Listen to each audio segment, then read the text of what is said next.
Welcome to Friday. It's great to have you here today.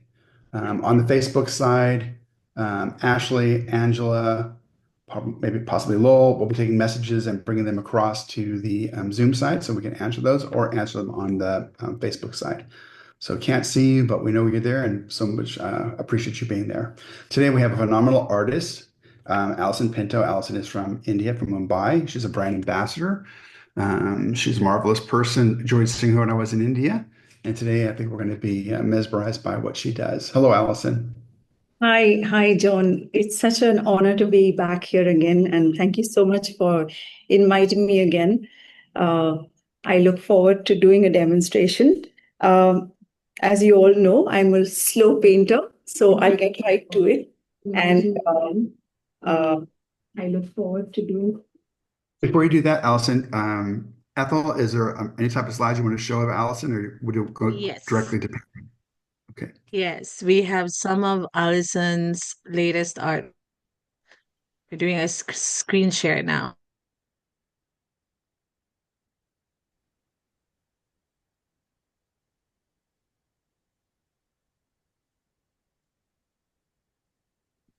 Okay, so I believe many of our friends, John, have already followed Alison on his socials. But for those who are first time to join us today, in case you have not followed Alison on socials, is very, very much active there. And she is our artist who's behind the wonderful Friday Fun painting activities, and of course the Monday mixes as well. This is Alison's handle here. Easy to locate. It's Alison Pinto Art. And of course, she's also active on Facebook. And yes, Alison, the next couple of slides are some of your latest artworks. I believe most of our friends would love to learn something, hear a line or two for each of the artworks. We start with this beautiful piece. Okay. This is a memory for me. This is a beautiful place in Kurg. It's a hilltop, and we were living in a tree house, basically on stilts, right at the top, and we would look down and see all these clouds and masses accumulating at sunrise.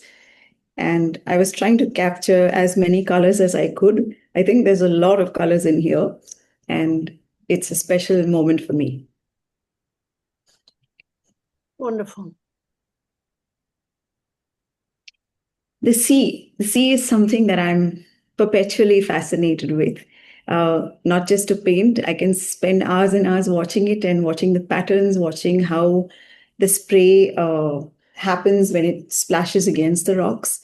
And I always wondered how they did that. How did they get that spray onto the rocks? How did they? I tried painting it many times and I failed like 1,000 times. And then one day it just clicked and it just worked. So this one was magical for me because sometimes, as an artist, you go into a state of flow, and even though you're not thinking consciously, your work kind of works far better than you would have expected. This is one of those moments. It's one of my favorite pieces. It's amazing. This is a impromptu painting that I did at the last minute before my exhibition. I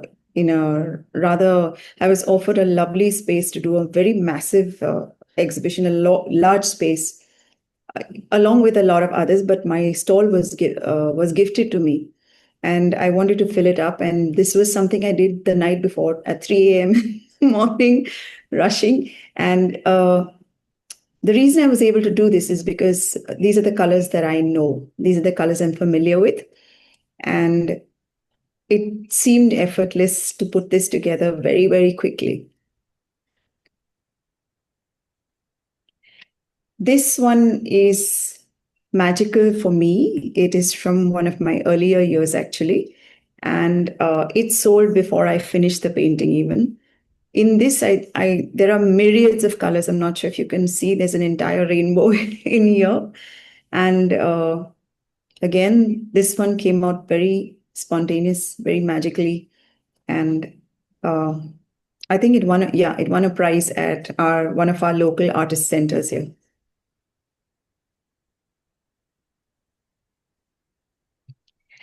This is a gorgeous, gorgeous woman, a reference that I found online.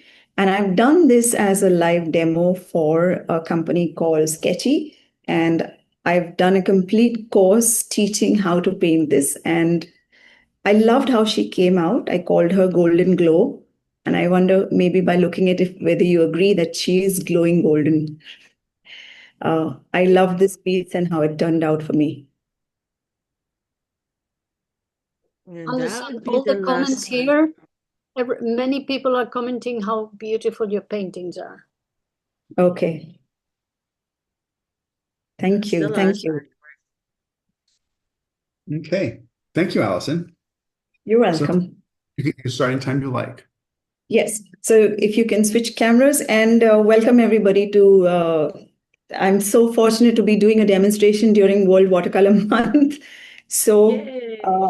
I'm going to choose, yes, yay. I'm going to choose that, use that as a reason to just be free and expressive and let the color do what it needs. And as you all know, disclaimer, I'm a slow painter, but I'm hoping to do justice to this before we have to shut off. Okay, so let's get started. So what I'm doing is now, I'm just going to dampen the area. This is a poppy, and I'm trying to see where and I'm mixing in a little cobalt violet. Oh my, this is leaked. Cobalt blue violet.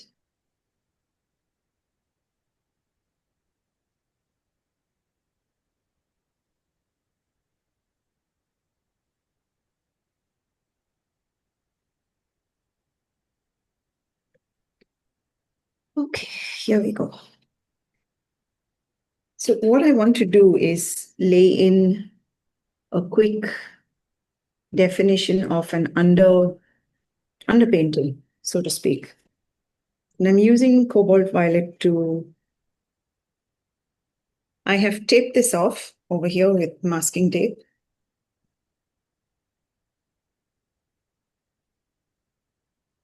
Leaving a few gaps.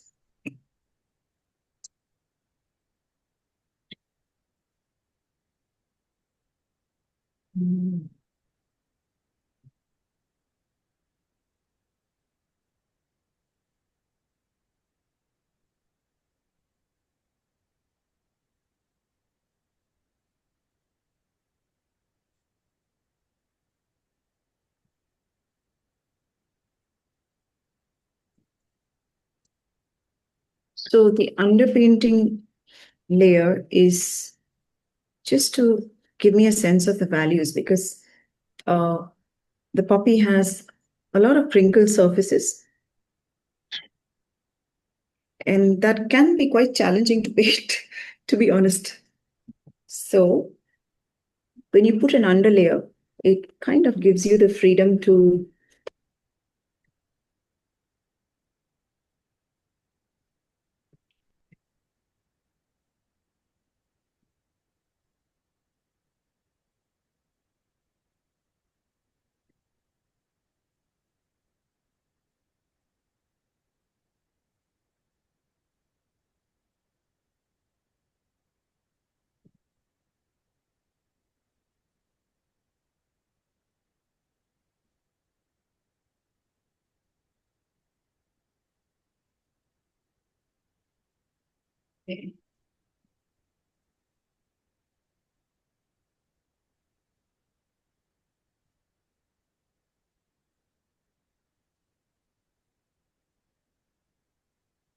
So although we are supposed to be having a monsoon here, we aren't having as much rain as expected. And so our weather tends to be a little bit on the drier side. which means that despite wetting the paper multiple times, it is drying very, very fast. And that's okay, as long as we keep track of the edges. Mhm. Alison, is there a reference photo or you just made it up? No. There is a reference photo. It's a very poor reference photo, which is why I wasn't sharing it. But you can take a look. Oh, okay, that's So beautiful. I'm not going to paint it as per the reference photo. It is a reference point for sure, but I plan to take creative liberties with it. Of course.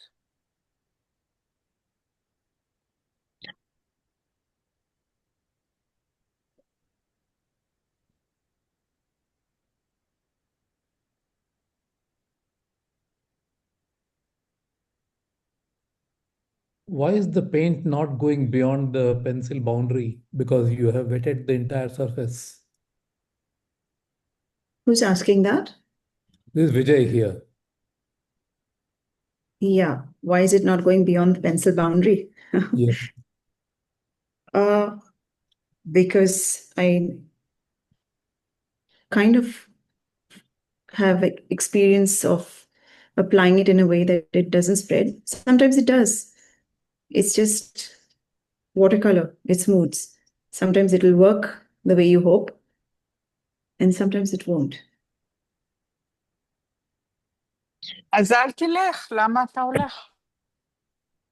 Did you say something? No, I think somebody's mic is on. Okay. That was a great quote. Sometimes it works the way you want it. את Sometimes מה? that was a Yeah. great quote. My experience is a lot of times it doesn't work the way you want. So you make your peace with it.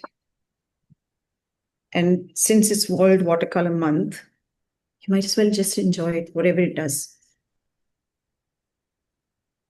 Can you see that? It's running away out of its lens. That's okay. Also, I think that your brush helps. The shape of your brush. I'm using a flat brush because I'm more used to painting with a flat brush. It's quick and effective for me. Mhm.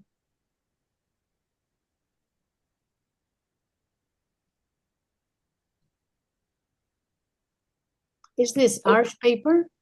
Yes, it is arches. I use arches, Cold pressed. cold pressed arches, 300 GSM. Thank you. Alison, you could have just wetted the inside of the boundaries.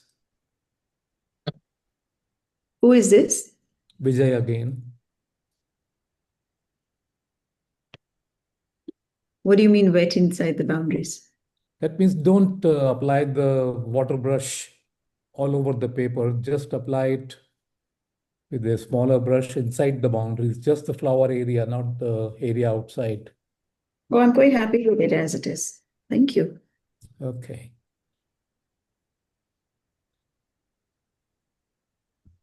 I wanted to have a little bit of freedom. You mean this? Yeah, there you go. The beauty of this color, cobalt violet, cobalt blue violet, is that it lifts fairly easily, so you don't have a problem pulling out your shadows once it's set in. Right. Yeah, that's funny because ours is not the easiest paper to lift, but it worked very well here. Yeah.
So once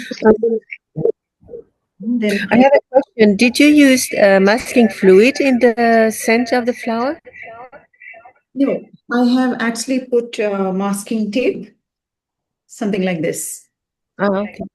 So I've just Ah, okay. Mhm. wound it around here as a quick, easy, way to protect the paper.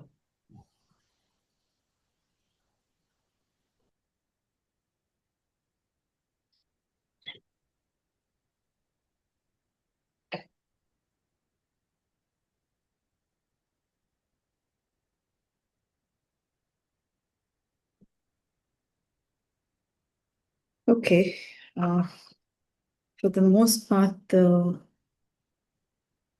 this can have a little bit more.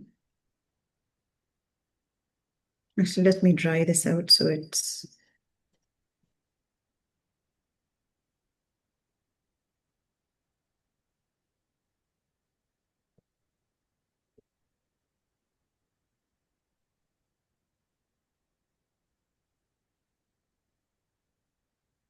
Give me a second, guys. I'll just dry this out.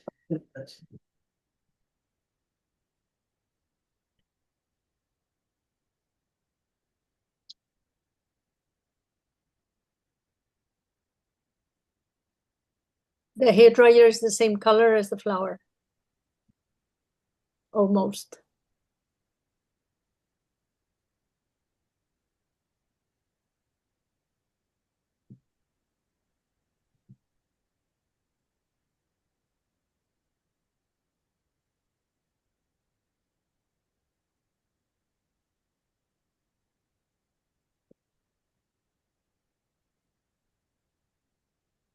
Okay.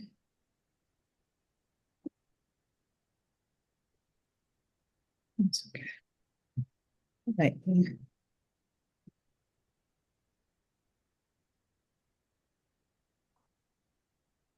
Now I'm mixing opera pink and a bit of quin rose with it.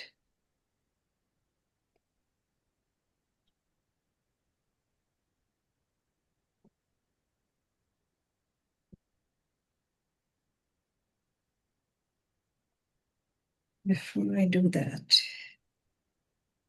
just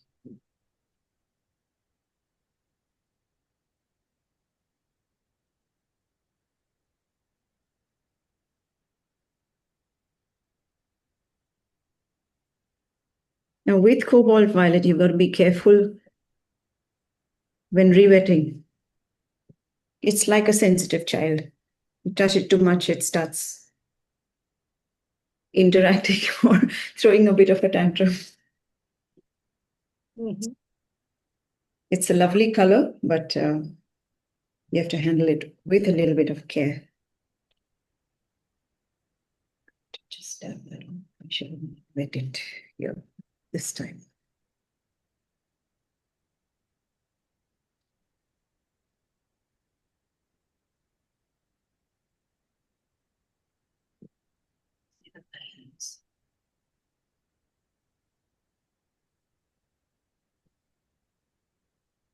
Is this lemon yellow or what yellow is it?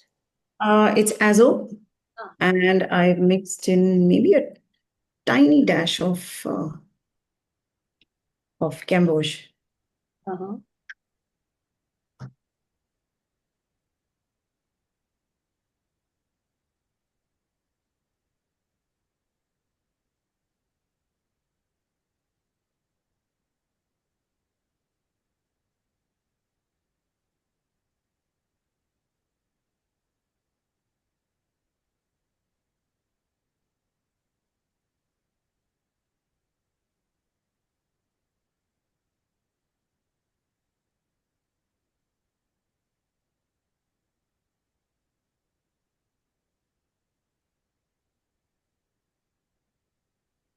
Just wanted to point out we have over 200 viewers today between Zoom and Facebook. Good job, Allison. Wonderful, thank you. Is that Ashley? Yes, Yes. we're all just so excited that you're here. I'm very honored.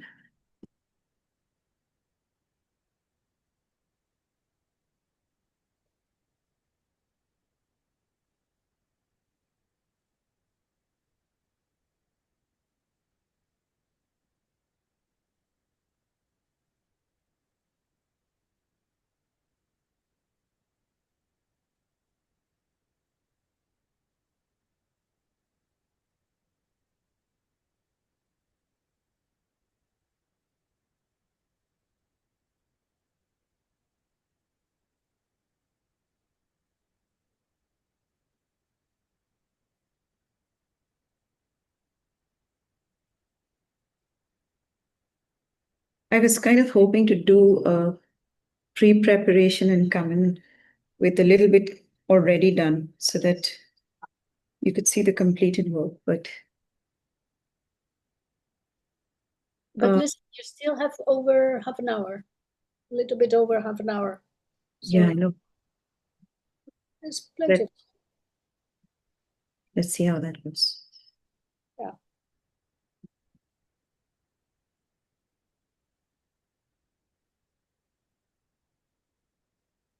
Tom is making a nice comment.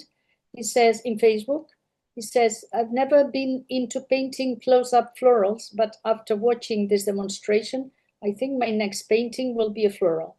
Thanks for the inspiration, Alison. That's wonderful. Yes.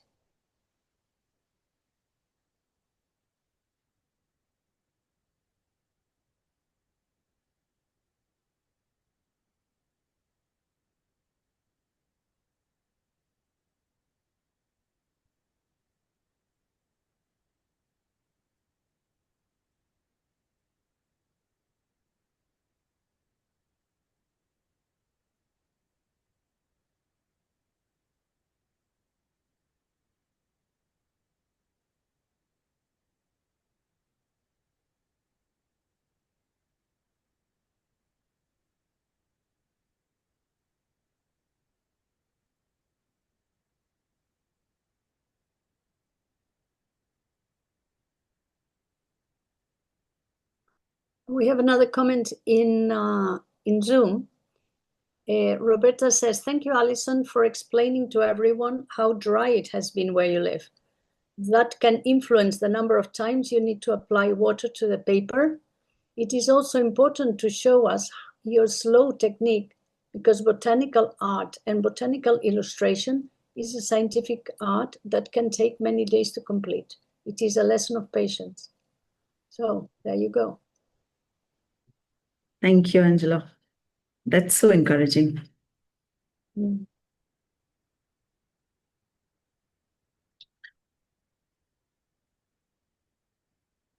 And Judith says, Alison has been a huge inspiration to so many of us newbie watercolorists.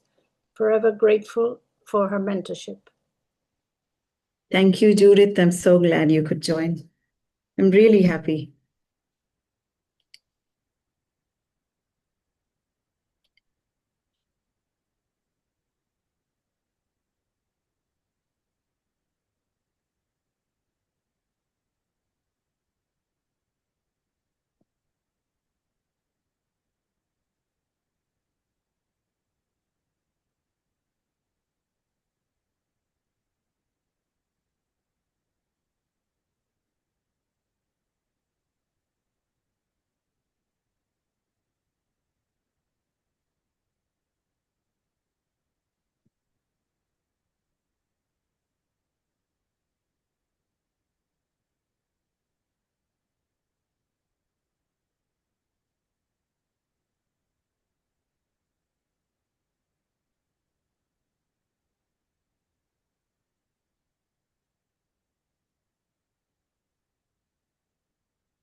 I'm curious, when the rest of you are painting flowers, what kind of challenges do you come up with?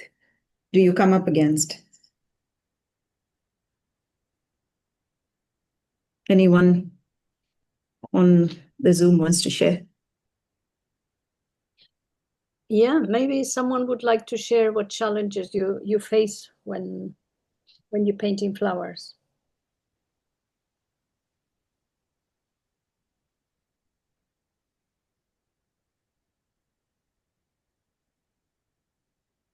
Lucy said, I find it challenging to finish after getting 3/4 of the way done. Yes. You're not alone.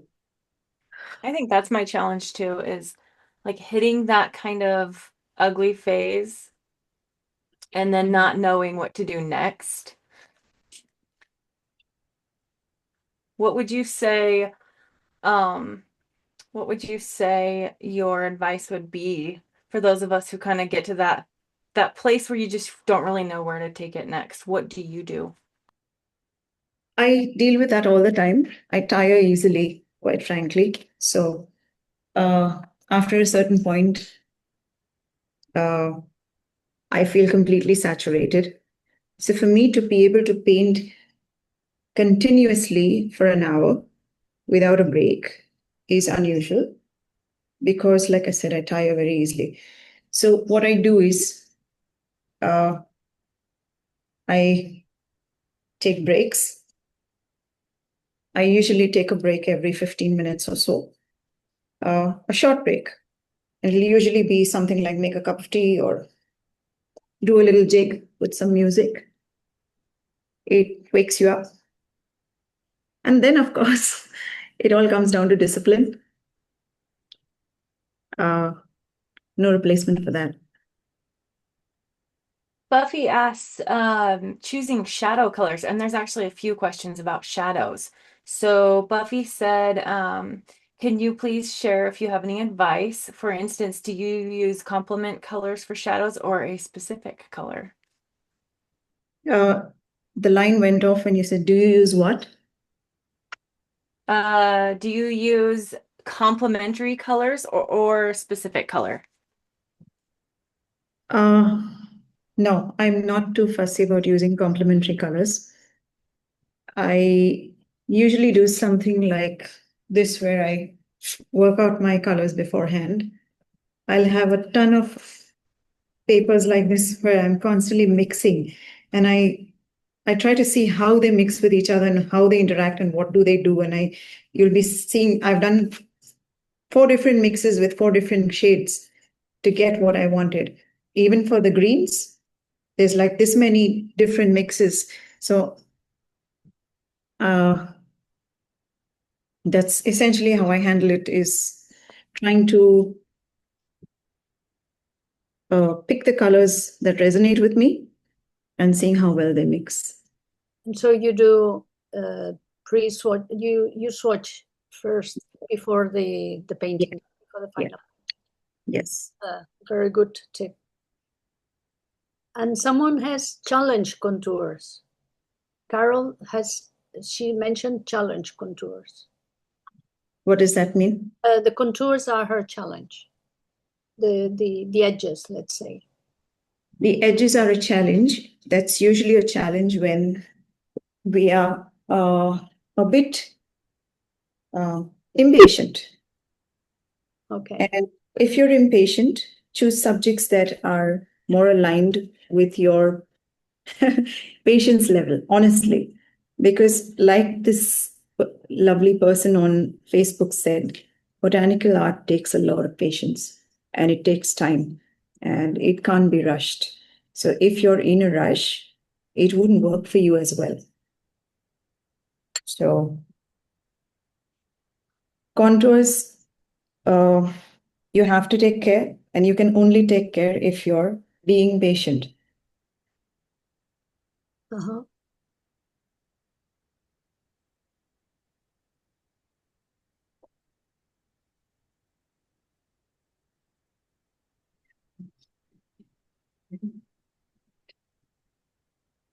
My daughter is sitting beside me and giving me urgent time checks.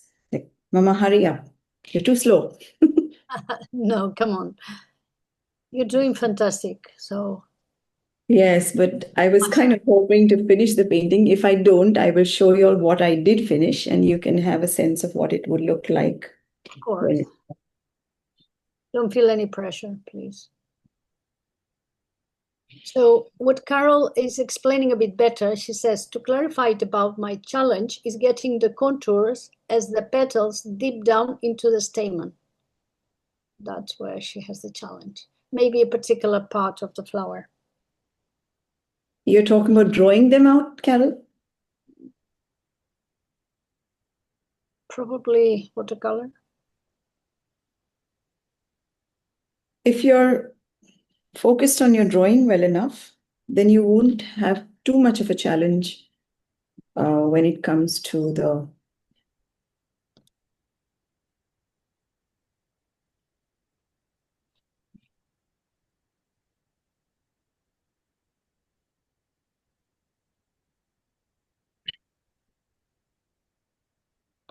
I'm trying to let these mix on the paper. And it's slow going, but all right, here, this goes here.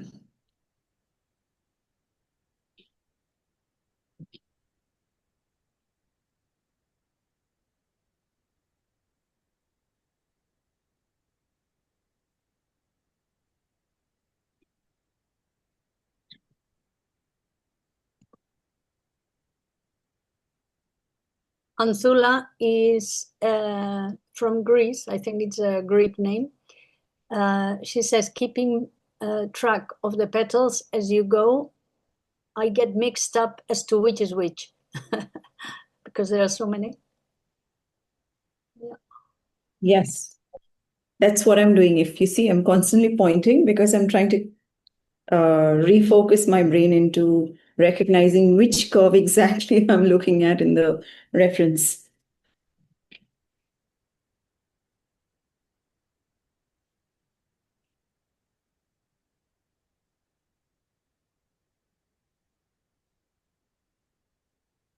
Dina's challenge is getting the folds in the petals.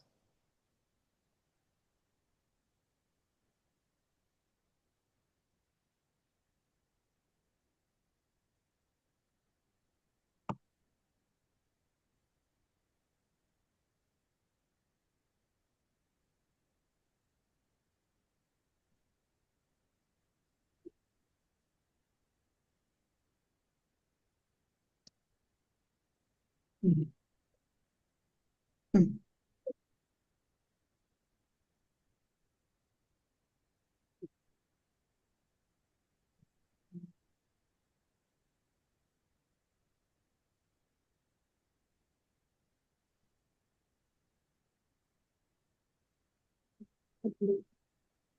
The blue is phthalo blue green shade. The blue in your palette, right? That's right.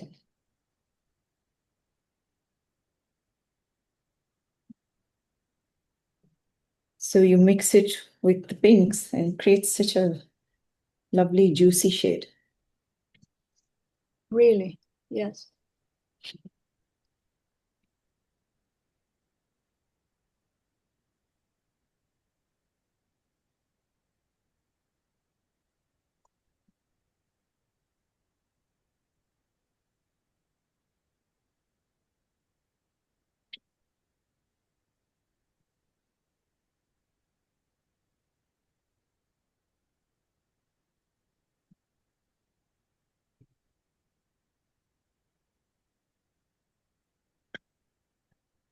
Mhm.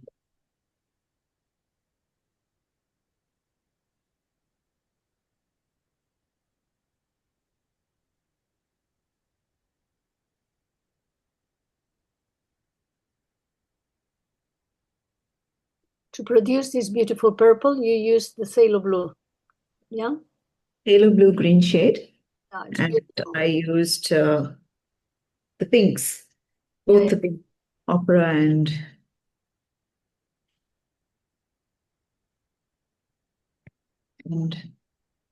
Quinrose.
Excuse me, Alison.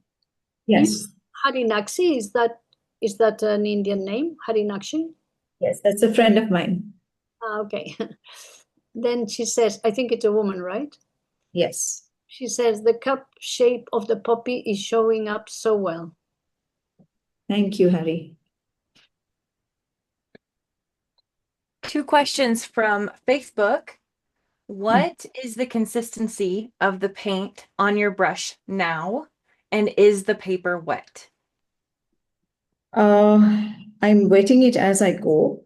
The consistency is about like a tea coffee consistency.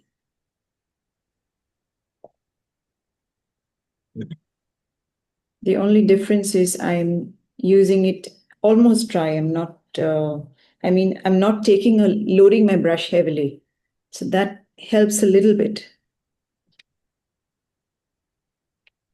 My next question, actually Ginny's next question, is we all know that opera pink is fugitive. So what are your thoughts on using opera pink, knowing that it could potentially fade over time? I anticipated this question. I get asked it every time we do a live. And I've said the last time we faced the question too, is opera pink is definitely fugitive, but I'm not using it in isolation.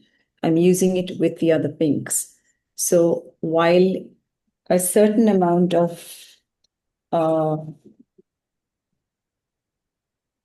vibrance of the actual opera, opera's little neon might go, the actual vibrance of the painting cannot go because there are other colors mixed in.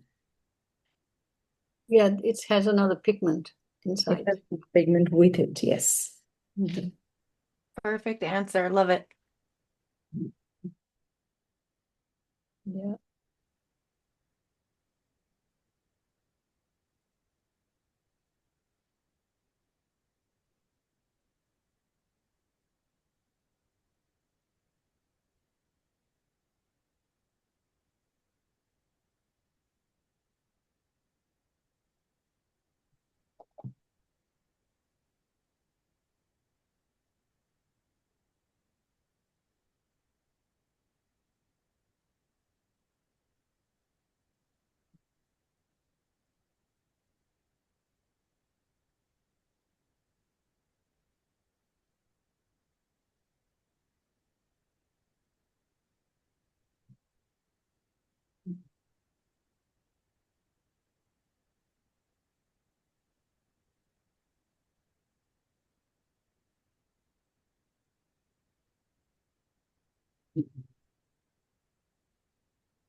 Yeah.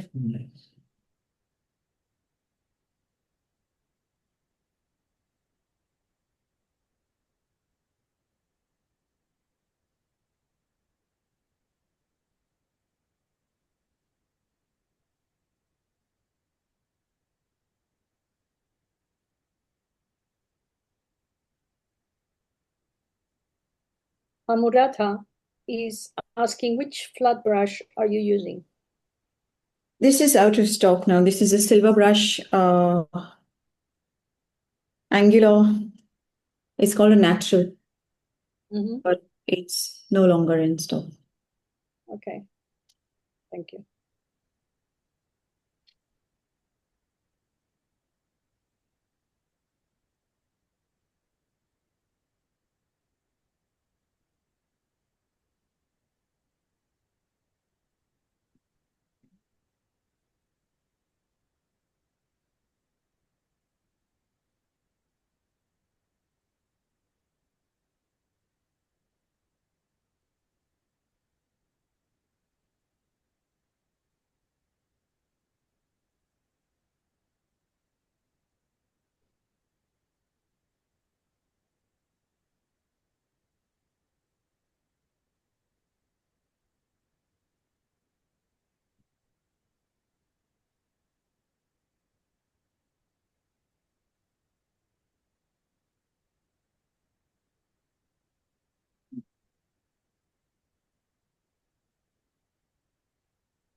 Yeah, I know.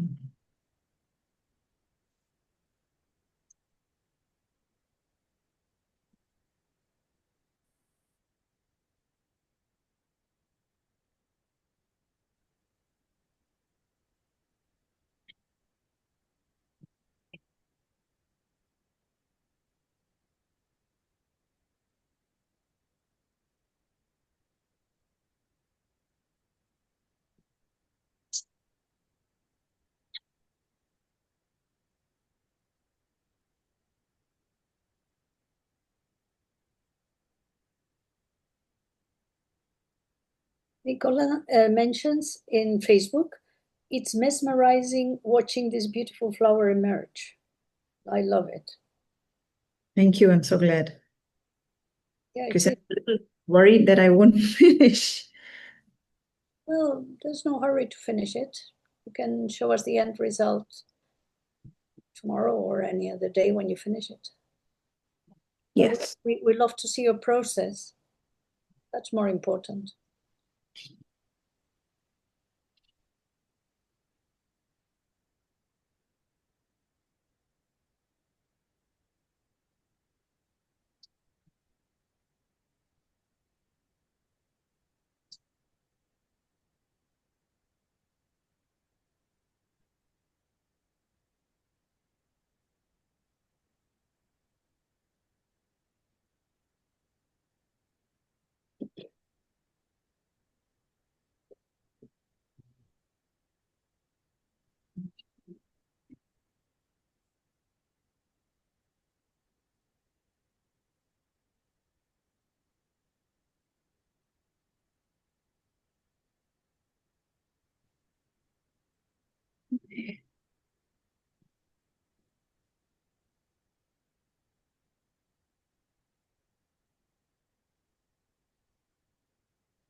Svetlana thinks that your decision to use cobalt blue violet as an underpainting is really a good idea because it provides a beautiful underpainting for other glazes.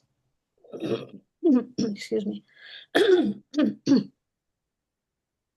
Actually, the first time I'm using it as an underpainting. And I just tried it out and I thought it was really charming. It was giving me a more vibrance than the halos and mixing violets. So I figured that was a good idea. And worst comes to worst, it's a great time to experiment. Yeah, works perfectly well.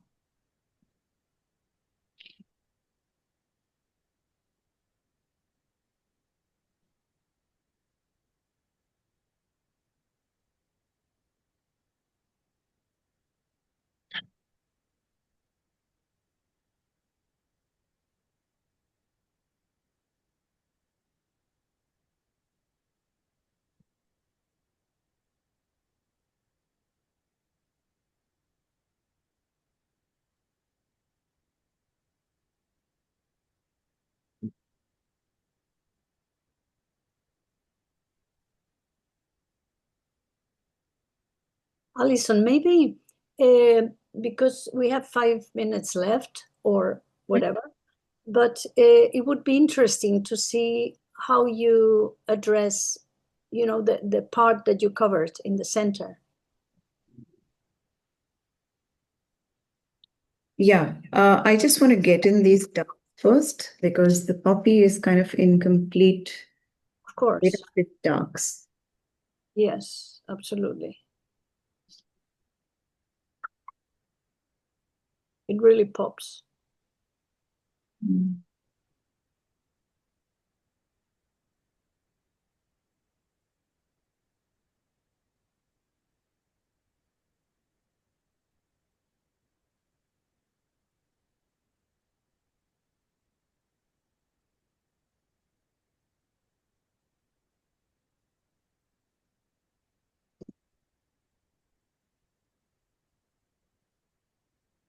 So I'm using lavender here. Bit of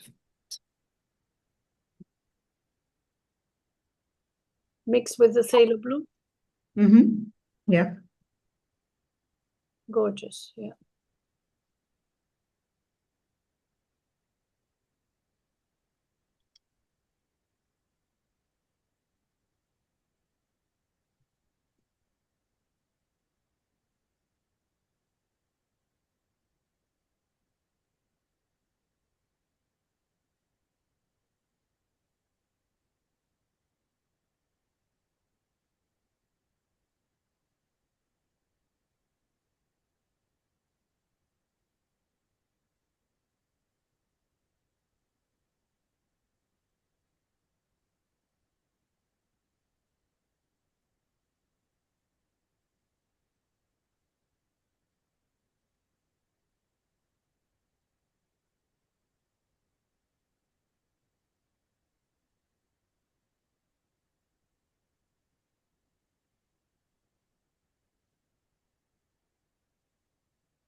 Alison, would this color be rose of ultramarine or?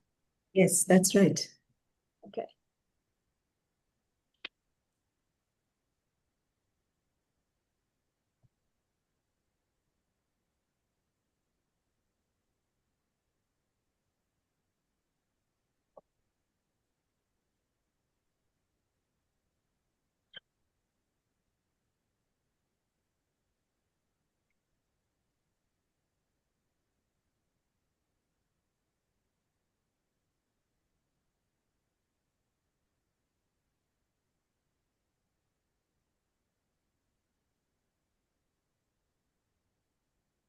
Hmm.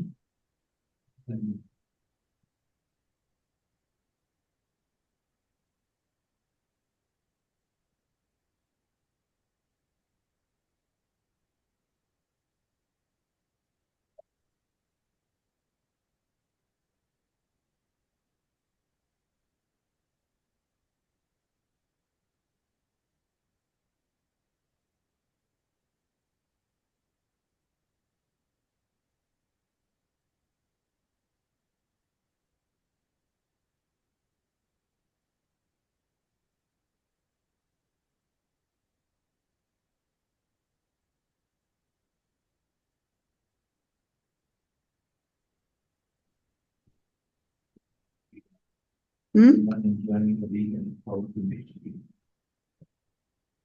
Again?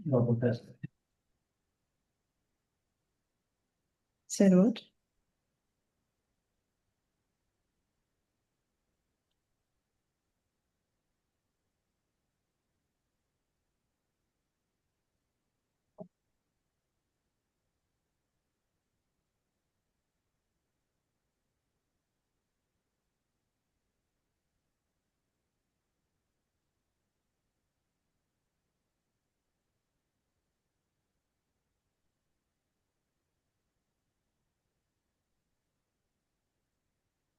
Mhm. Very impressive, Alison.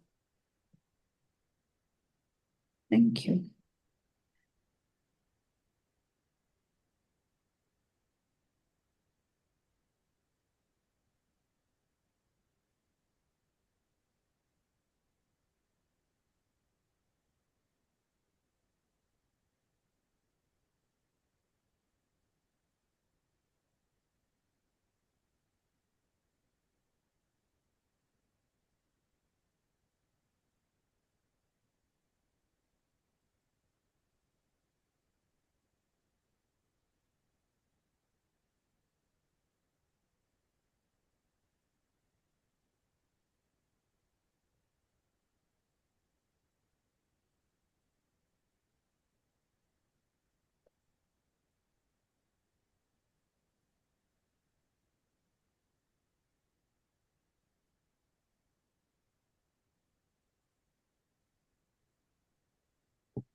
Oh, look at that.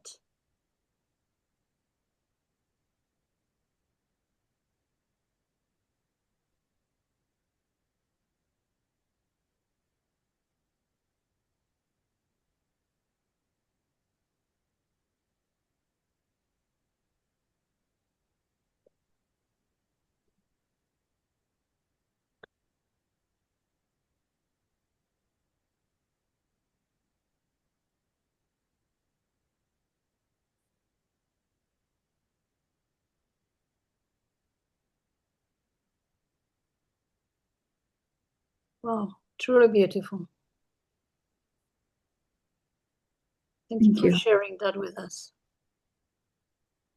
Thank you.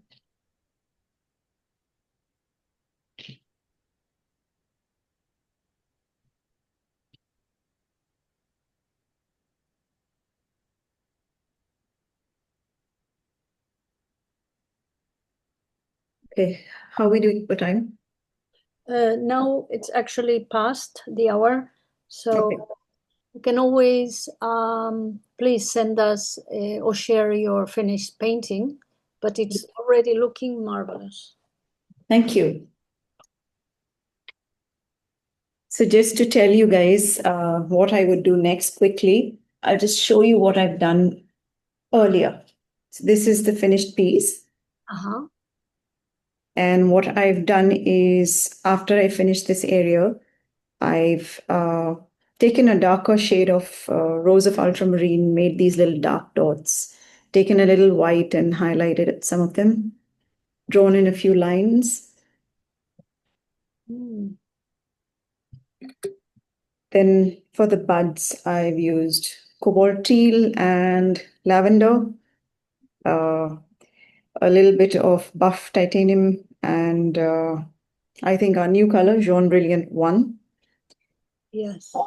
Yeah, and for the background, we have these beautiful colors here. I'll show you what I'm using for the background.